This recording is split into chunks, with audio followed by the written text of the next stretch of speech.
everybody, this is Future Me. I forgot to mention, which I'm posting here in the beginning, this will be a spoiler episode of the Lone Wolf Chat.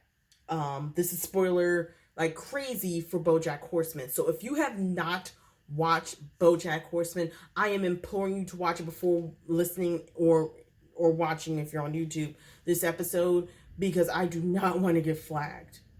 I seriously do not want to get flagged for this episode. Hi, this is your girl, C. Clemens here. Welcome back to my channel. This is the second podcast episode. Hopefully this one will make up for the last episode about fandoms for the Lone Wolf Chat episode. This one's about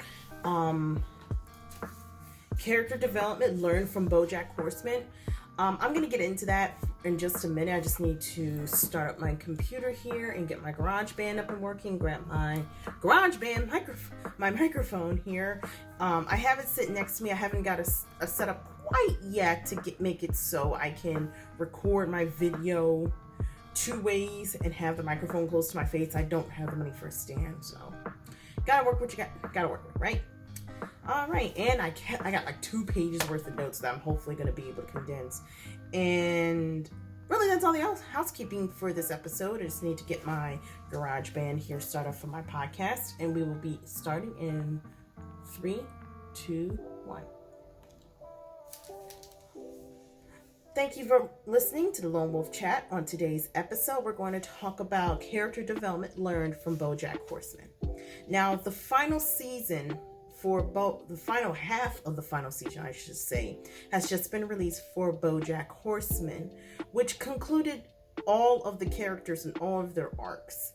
Notably, not just noticeably Bojack, but all the characters: Princess Carolyn, Diane, Mr. Peanut Butter, and Todd, who I might not mention much in this episode because his arc was pretty much finished the previous season, but we'll get into that. So really, the biggest focus for character development in this podcast episode for Bojack Horseman is the journeys that we've gone through for each story.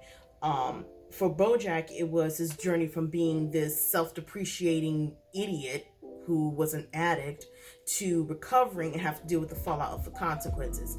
From the beginning of Bojack's storyline, we know the crux of his story was the fact that he was a socialized child who grew up in a broken household from a band of parents that did not love him. I think they wanted to, but they were so wrapped up in their own BS that they couldn't really love Bojack for Bojack, and he had a cynical way of thinking.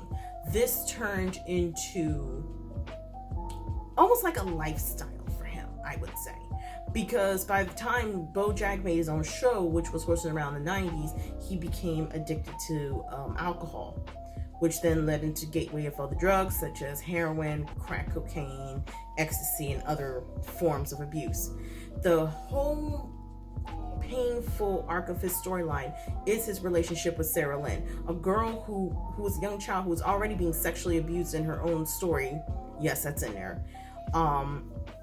And she gets addicted to Bojack's vodka, who he blamed on somebody else, and the cycle. And then eventually, as she became an adult, she became isolated and became the shell of a person who people didn't really appreciate as much. And when she came to Bojack, almost like for a friend for help, he put her back on drugs after she just got out of rehab and was there for the last moments of her death.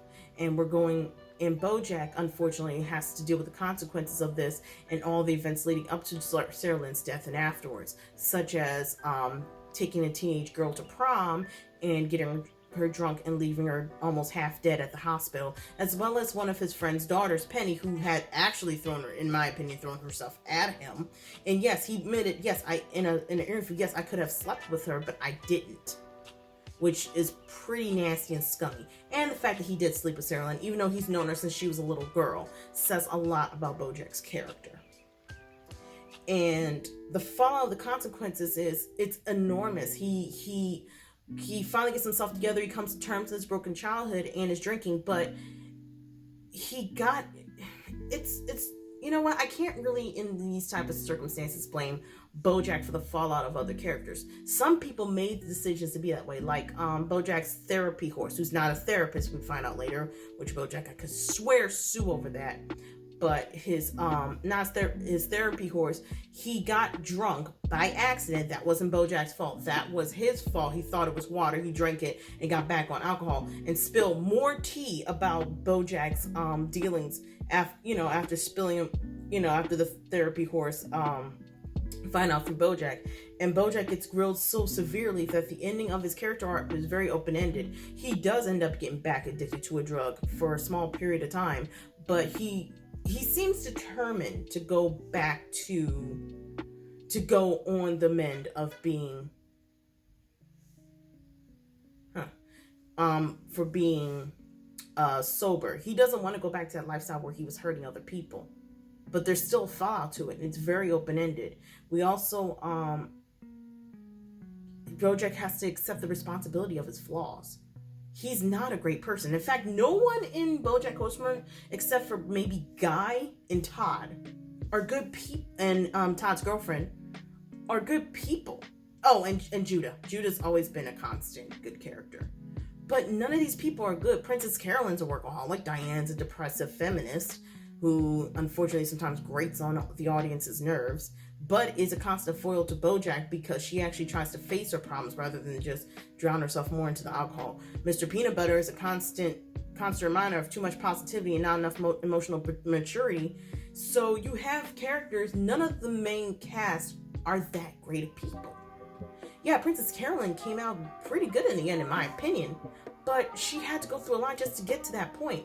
She lost baby after baby, and I'll get to her story in a minute. Diane had to face the fact that maybe she can't define her whole life with depression, and then she got on depression medication to feel better, and she had to get to the place where she has to realize she has to choose to be happy. She can't just be happy, you have to want to be happy. It's a choice. So going into Diane's story, she had to get the response. With Diane's story, her journey of depression was over.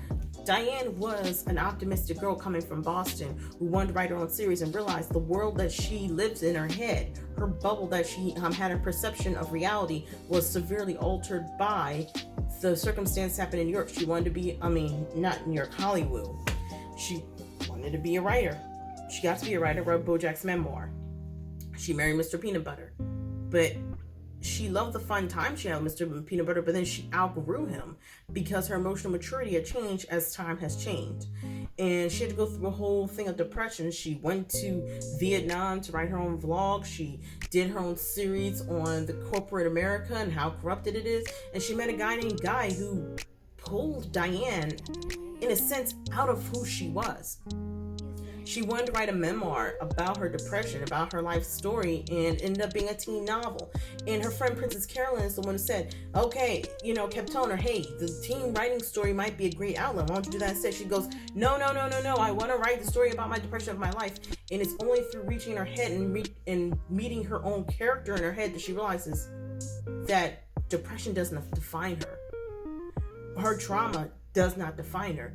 And in the end of her story arc, she ends up likes being happy and eventually breaks up with Bojack because she realizes every time she's around Bojack, she goes back to that same depressive place. I'm not saying that's a greatest, thing to feel. At the end of the day, that is Diane's choice, how she deals with Bojack. But Diane was the one who ultimately drove Bojack to rehab so he can get better. And ultimately, it is her decision to, quote-unquote, break up with him as a friend.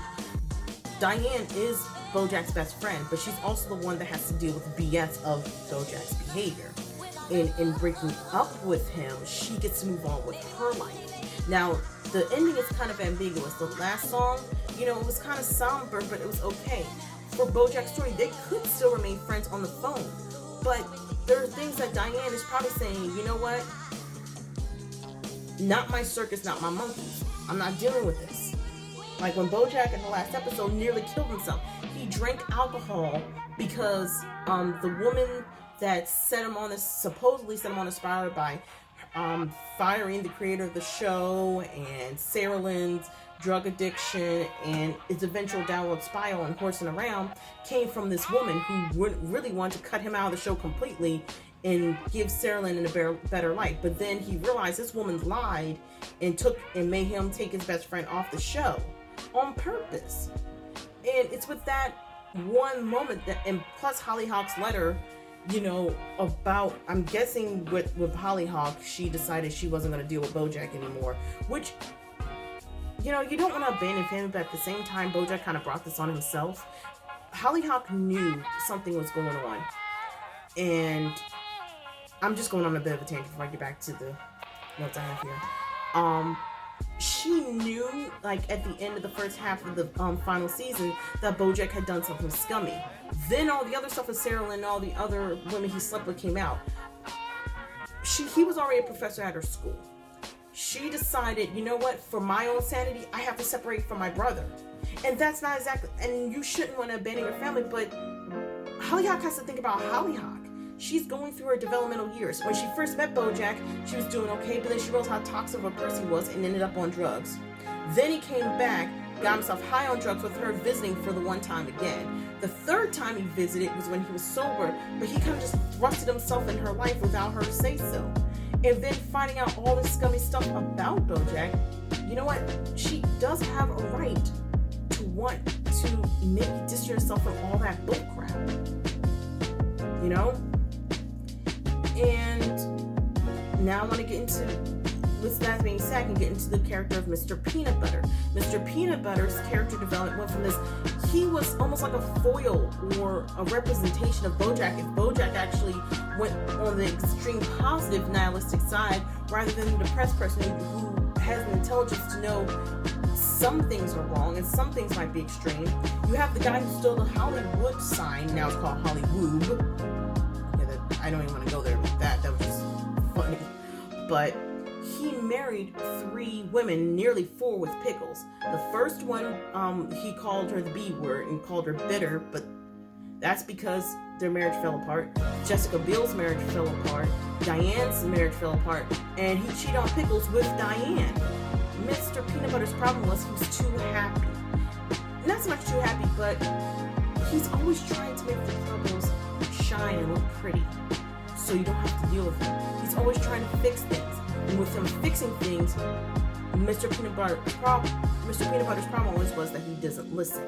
He was almost like the foil character for Bojack. He was always happy. He's always doing stuff beneficially. He doesn't care, about the depression, but he tries to avoid the depression, where Bojack goes on and head on. In the final season, we see his inability to emotionally mature come to a head with Pickles. He divorced his wife Diane, but then, because I'm guessing, and this is just my personal perspective, you guys can leave a comment below if you think it's different. I think Mr. Peanut Butter doesn't like being lonely. That's always been his problem. Not only is he dating girls like Pickles who are, old enough to be his daughter and almost married her, but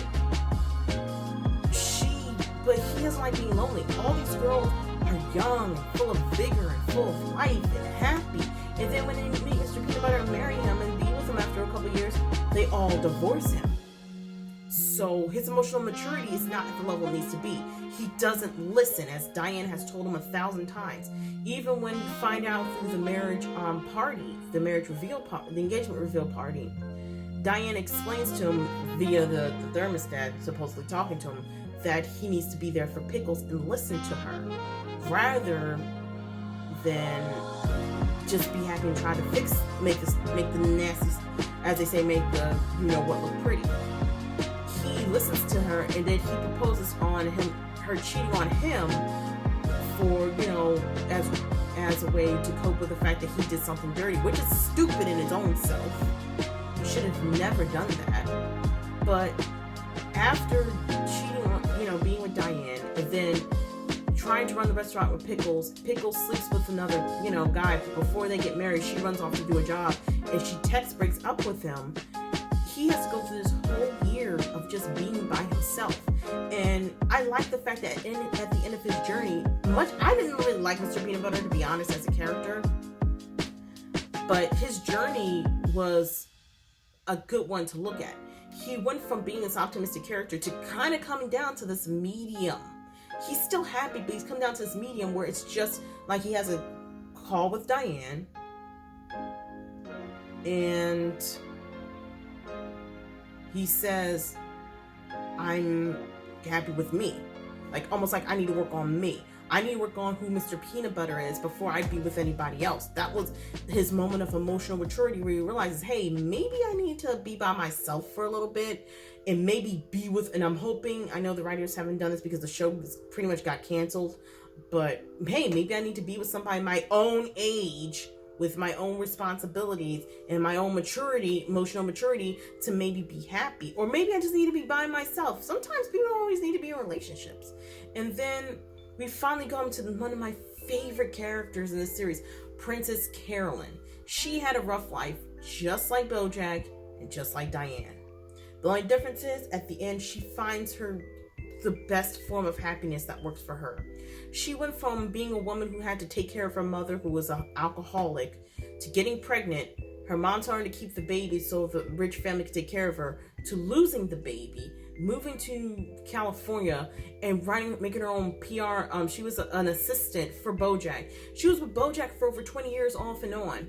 Becomes his manager, drops him because he got sick of taking care of Bojack and his crazy bender ways, to wanting to become a mother, losing getting all these miscarriages, losing 2 boyfriends, one of which said that she would be a terrible mother, the other one who was understanding but not the understanding she needed, to adopting baby Ruthie. And then on top of all that, she ran her own company with one of the side characters, Judah, who he was just always an on-point guy, and I liked him for who he was. He was an on-point guy. He knew what Miss Princess Carolyn meant. He was smart, he was articulate, and at the end, she marries him. And they still get to run their company the way they want to run it. You know, it's crazy. Princess Carolyn's story, you know, her development was always taking care of Bojack. And she admits in the final season she loves Bojack.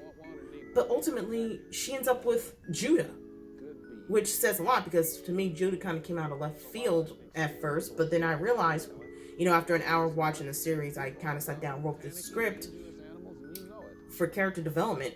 Judah is the best character for her. He understands there has to be no fight. There's no real healthy screen back and forth, no drug bender, no crazy thing that she has to deal with. No, it's just Princess Carolyn running her company, being the mother she always wanted to be, and being with a man who understands and accepts her for who she is. And that's the greatest thing for her. We had a great episode with her trying to be a mom and trying to do it all. And Bojack says, why are you trying to do everything? You run the company. You can assign people to do this. Princess Carolyn wants to be the woman to do it on her own. But the fact of the matter is, mom or not, you can't do everything on your own. You're not Superwoman. You don't have super speed, super strength, super hearing, and super intelligence. You can only do what's in the confines of your power. So Princess Carolyn's development was great, because she went from trying to be motherly to Bojack, to helping Bojack find jobs, to being his friend. Even the episode where he said, why didn't you ask me to come to Friendship Day? I would have came. And he said, I didn't want to impose on you. She said, you would never imposed on me. There were so many things that happened with Princess Carolyn's character that made me kind of happy to see her, you know, finally get her happy ending. She married Judah, and in a funny twist, made a different wedding for her PR party, so all these celebrities get to know each other, so everybody calls her, so she brings more money into her company with Judah. That is funny in its own self. And I want to say that the world of Bojack Horseman helps the character development. And this is where we get into the writing portion. After all this reviewing of the show, you know, and me explaining and rambling on, we can finally get to the meat and potatoes of the writing portion. The world of Bojack Horseman is wacky, but it's surreal. It's kind of realistic, but it's surreal. All these things happen in this world, and it all helps the characters develop. Bojack's seemingly amount of sins or evil or bad things he's done come back to haunt him in the final season, But it's all these little outlines. You know, there was a scene where Bojack is outlined against the wall. There's a scene where it says Bojack kills. There's a scene where he was in New Mexico and he met Penny and his female friend that he thought he would love and be with, but ultimately didn't happen. There are all these characters. Diane going to different parts of the country when she did her tour, when she went back home to Boston, where you see the lifestyle that Diane has to go through when she's back home. It's different than the lifestyle she has to deal with back in Hollywood, I guess is what it's called now. That world supported that. Princess Carolyn being a cat and jumping out the car, and then she goes straight into putting her earpiece in and going straight to manager mode, or her going straight to mommy mode. All these things. Todd running a company was the craziest thing ever, but at the same time, it worked for his character. He was a laid-back, easygoing guy, so he was able to run a company and eventually became a daycare owner. He found out at the end he could be Ruthie's nanny because he's good with kids. Shockingly enough, he's very open-minded, he's very childish, but he knows just enough to pull it back. And the world supports him as a daycare provider. Even the last scene with Todd and Bojack, where he goes to go out the fireworks scene with Todd noticed that Bojack was uncomfortable, and he said, "Hey, why don't we need to go outside for this?" And he admits, "Hey, I knew you were uncomfortable." The world works in that way. So I can get into why the 3-act structure is important to character development. Act 1 of the character development is introducing the character. We meet Bojack Horseman right after he has a bender and he's halfway drunken and has a woman on top of him. That's the way I remember it. Princess Carolyn calling him to be the manager. Diane coming to be his blog post chick. The person who writes his blogs or does his writing and takes care of him PR related through Princess Carolyn. And we have Todd, his roommate who lives with him. All introduced into one episode. And then the second character, this is the way I got this, I just want to say this 3-act structure from Savage Books. I'll leave a link in the podcast episode, and I'll leave a link in my YouTube episode for all of you who are watching this channel, because he does a really good job at covering all types of editing. But the 3-act structure thing, when I was thinking about Bojack Horseman, the final season, how I was going to talk about it, I decided this would be a great podcast episode for writing. So I will leave the description. That's all I'm going to say. The second part of Act 1 is define the fatal flaw that will undergo change. I can't read my own writing. This is insane.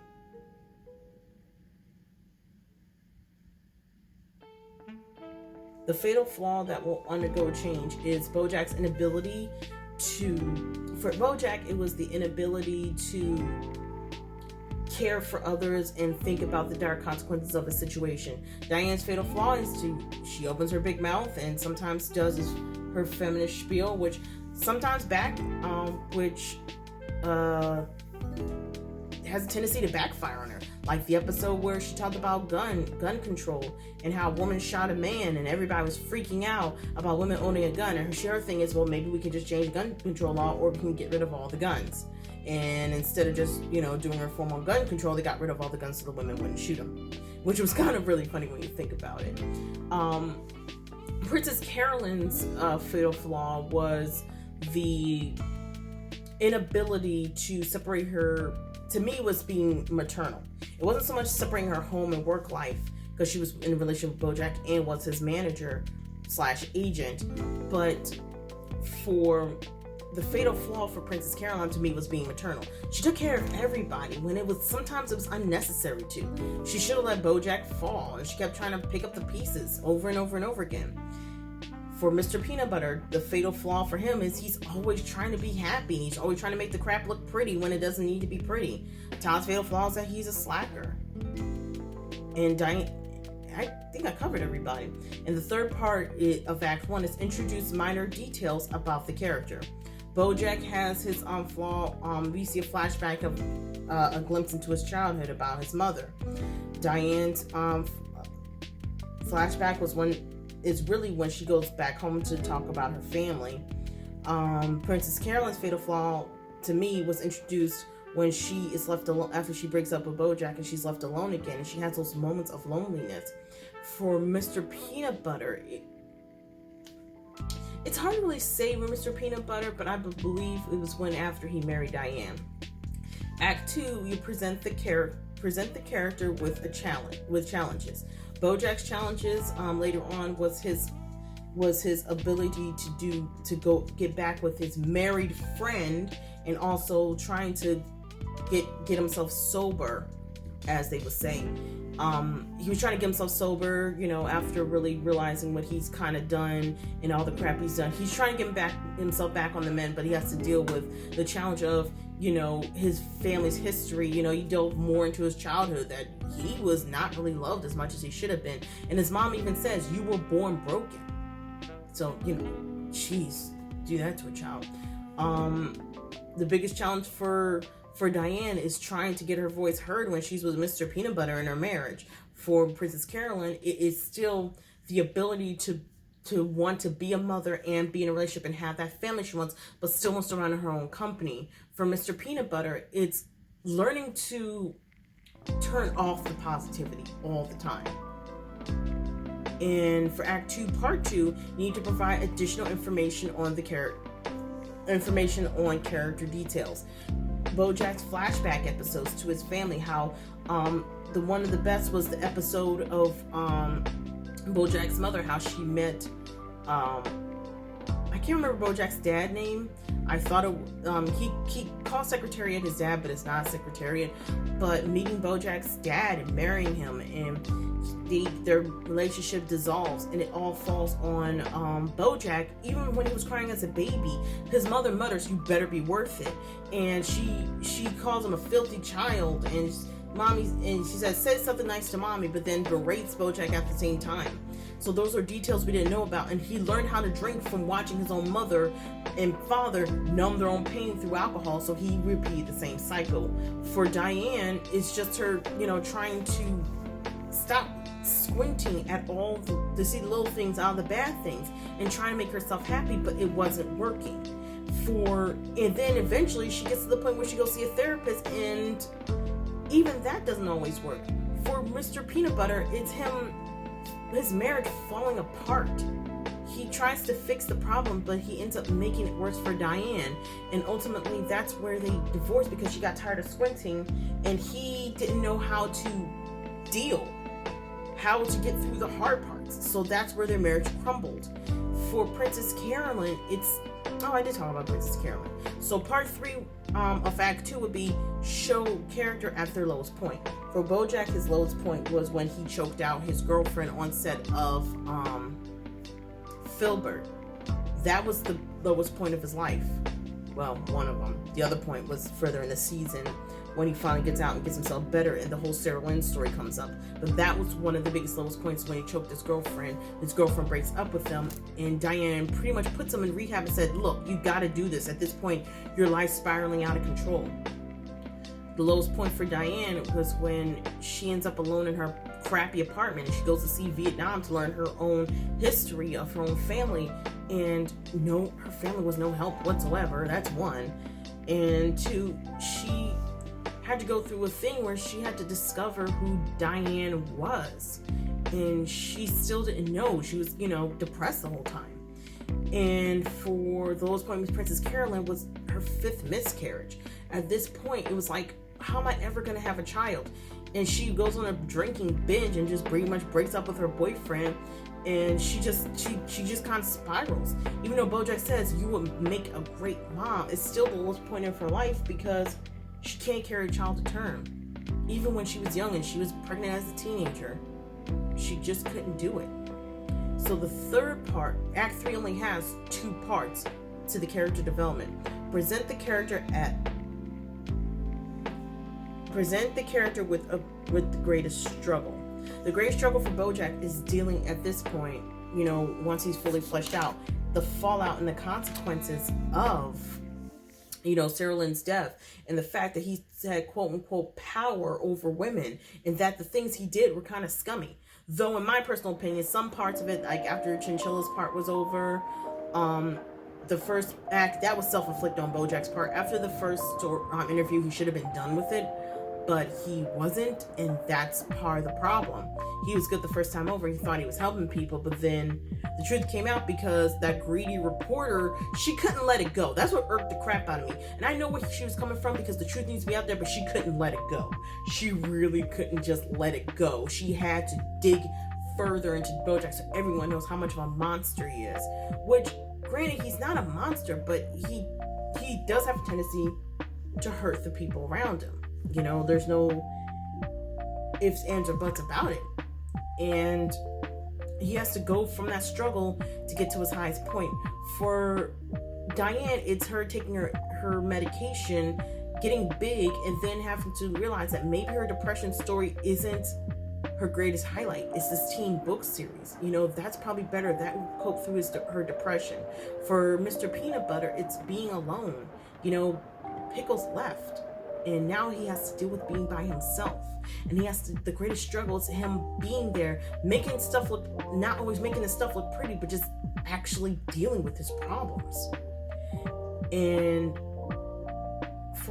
okay, I got Princess Pear and Bojack. Okay, I got all four of them. Todd, I'm not really putting in here because Todd's stories are really self-contained. You know, he did get finally dealt with his problem with his parents, and it's all little self-contained stories that actually resolve themselves. That's why I don't bring up Todd as a character. He's just a good character. He's just a good guy. But part 2 of Act 3 shows the character living with their newly established traits. Bojack has to live with the fact that he's a total a-hole. He went to jail. He broke into a house, watched person around, called his friend Diane, which, by the way, she was really upset that he didn't die. I think because he called her on the night of his bender after he promised he wouldn't go back to drinking. Nearly killed himself, went to jail for like a year and a half, only got out for 1 day, which is where the last episode ends, where Bojack has to ultimately deal with the consequences. Everybody's still going to see him as a monster, and his sister Hollyhock doesn't want to deal with him anymore, and which is, you know, it's mentally healthy. Diane not choosing to be the best friend role to Bojack out of his problems. Princess Carolyn walking away to be with Ruthie after she told him all you had to do was do the one interview and go back to Connecticut. All those combinations, Bojack has to deal on his own. And now he has to deal with the fact that he's got to get out of jail, how he's going to live his life because he likes being on his rigorous schedule. That's something we're not going to know because Netflix canceled the series. So, for Diane, she has to learn to let go. She can't always be there for Bojack like he wants to. She's dealing with finally being happy, and she knows that every time she's around Bojack, something bad, you know, she could go back to being the old depressed Diane, and she doesn't want that for herself. She's a stepmom, and she's connected with her stepchild, and she wants more for her. And she doesn't want to go down that road. And if to protect herself, sometimes you do have to separate yourself from other people. They may still talk, but the best friend line, the part of Diane that wants to save Bojack from himself, no, that's not going to be there anymore. For Princess Carolyn, it's that balance of being married and having it all. Like, she doesn't have everything. She still has her company. She has her dream production company that she's always wanted for women. She gets to raise Ruthie and tell Ruthie great stories about what Ruthie learned from her mother and other people around her, and she gets to be with Judah, who's agreeing to be with Ruthie. He even, during the second interview, said, I will help take care of Ruthie. You stay here for the production. That's great. So Mr. Peanut Butter is just learning to be Mr. Peanut Butter. I mean, all these newly established traits make them great characters that you, for the most part, I mean, I'm still not a big fan of Mr. Peanut Butter. I just want to say a few things before we close out because it's already 30 minutes. There's a difference between two-dimensional and fleshed out characters. There's nothing, for a 3-act structure, it's more fleshed out than a two-dimensional character. A two-dimensional character is is usually the villain. They just, you know, not mustache twirling, but they're a villain. But there are fleshed out villains out there. The two-dimensional character is really there to supplement the storyline. They're not there to be the person that you're supposed to root for. They're there to support the main character. And there's nothing wrong with the two-dimensional character. It just shouldn't be your overall character development shouldn't be two-dimensional. You know, they have to be fleshed out with the 3-act structure. And the last thing I want to say is, with the ending of Bojack Horseman, you're not always going to get what you want. I really, really was hoping that the Sarah Lynn thing, much as Bojack has to deal with the consequences of his actions, I really was hoping that Bojack wouldn't be persecuted like the Salem witch trials. You know, I'd rather him not have to go through this horrible ordeal where now he has to go through years of becoming a monster and really bring up his reputation. I mean, if I was a writer, not going into fan fiction territory too much, Bojack, I think, would be better writing memoirs or books, and maybe living in a remote area in the United States where people can't just track him down and you know, throw stuff on his car and abuse him and stuff. He has to deal with all this fallout. And it sucks. And it also sucks that Diane's not always going to be there for him like she used to be, because she's a married woman now. You know, your husband does, or wife, you know, for the LGBTQ plus community, you're not always, I should say your spouse. That's just better. Your spouse takes priority over your best friend. And for Diane to be happy, she has to do this. But I do enjoy the fact that Mr. Peanut Butter finally got some emotional maturity where he realized that maybe being with Pickles wasn't the best option for him. I do like that. I love the fact that Princess Carolyn gets her family. After years of turmoil and struggle, she finally gets this. And I'm bringing up that you don't always get what you want because Bojack Horseman does not put a pretty bow on this story. There's no they all lived happily ever after. It's sort of like with Adventure Time. They lived. That's the end. That's the end of the story. And that's the end of this podcast episode. Please like and subscribe to my channel. I would like to hear from you. Please put some comments down below. Please visit my website, which is still up and running. That's still on the fence of not being that's still on the fence if I'm going to keep it or not. But right now my website is lonewolfchat.com. I do have a donation page to keep the production going. It is I have a coffee page, which is ko-fi.com/LC Clements. And that's all I have time for. All the links for Savage Books and for the music I used in this episode, which was copyright free, will be linked down in the description below. And I will hear from you guys in the next episode.